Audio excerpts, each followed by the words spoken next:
There's a primary, neuroprotective function of estrogen on a brain. And we know that women in premature menopause in particular, there's no controversy over this. We know that estrogen replacement in that premature menopause time, up to at least the age of natural menopause, protects you from dementia, lowers your risk of Alzheimer's, neurocognitive decline.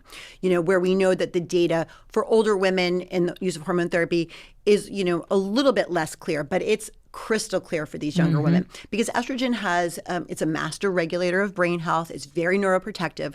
But we also have to remember one of the biggest determinants of brain health is cardiac health. Yep. And we already talked about how premature menopause increases your cardiovascular risk. So if your heart health is not as good, your brain health is not as good. So it's kind of like this snowball effect.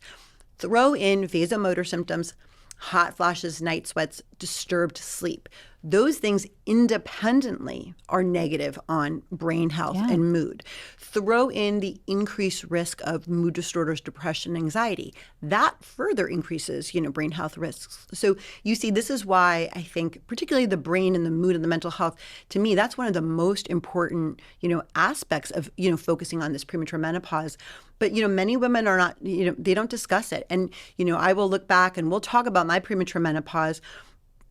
But it wasn't until years later that I realized that new onset of really significant anxiety and insomnia. It was one of the most troubling things I experienced. I thought it was, due to some other things, but it was actually the premature menopause. But as an OBGYN, I did not know that.